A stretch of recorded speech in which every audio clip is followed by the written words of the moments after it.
Subscribe करें हमारे YouTube channel साधना gold को और पाएं वीडियोस सबसे पहले। बेल आइकन दबाना ना भूलें।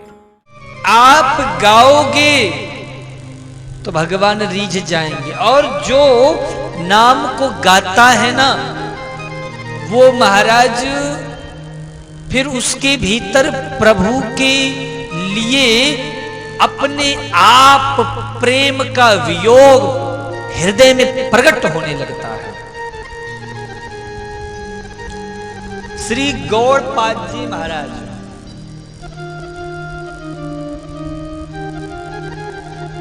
ऐसी कथा आती है कि ब्रज के जो प्राकट्य करता है श्री बांके बिहारी जी, श्री हरिदास जी महाराज, उनको साक्षात प्रभु के दर्शन होते थे। तो वो जब भजन करते थे तो उनके नाम गान को सुनने के लिए कभी बिहारी जी आ जाते, कभी राधा रानी आ जाती, और बैठ करके बाबा का कीर्तन सुनते हैं, नाम की महिमा को सुना करते हैं। एक दिन बिहारी जी ने देखा कि हरिदास जी थोड़े उदास हैं। पूछा, महाराज बाबा आप उदास क्यों हो?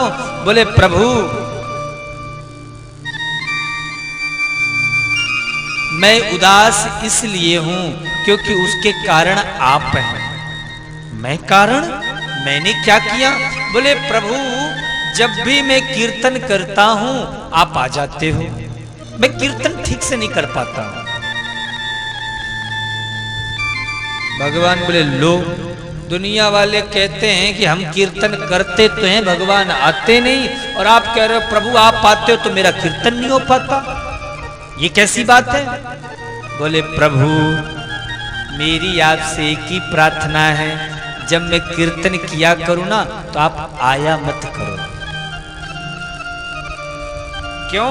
क्योंकि आप मेरे पास आते हो तो वहां राधा रानी इंतजार करती रहती है, किशोरी जी को भी वियोग होता है, और मेरे कीर्तन में भी बाधा उत्पन्न होवे, तो क्या करूं बाबा?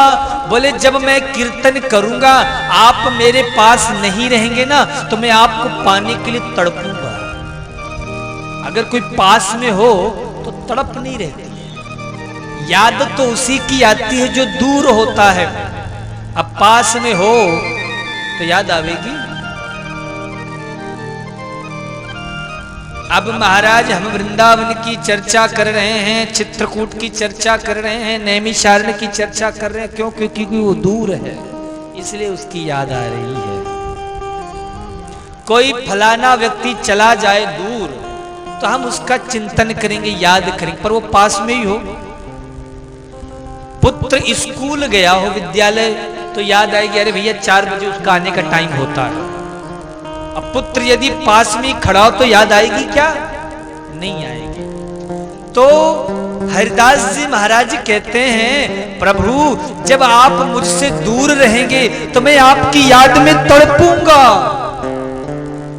आपकी याद में जो तड़प है उससे, जो वियोग से नेत्रों से जो अश्रु प्रवाहित होगा, सरकार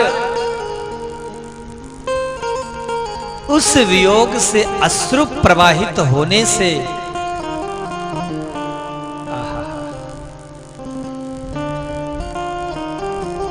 जो आनंद मिलेगा, मैं उस आनंद में खोना चाहता हूं, डूबना चाहता हूं।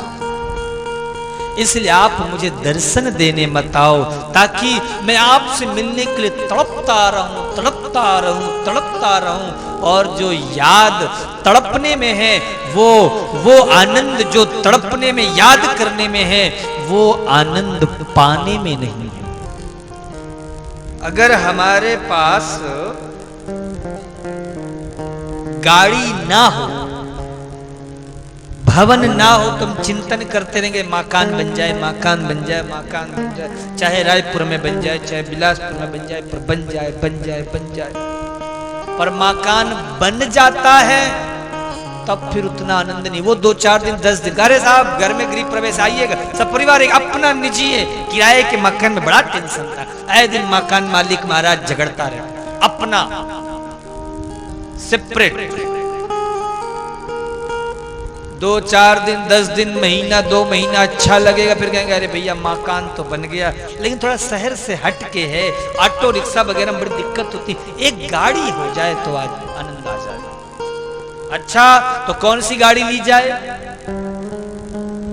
स्विफ्ट डिजायर ली जाए कि मर्सिडीज ली जाए, जैकवार लिया जाए, कौन सा लिया जाए?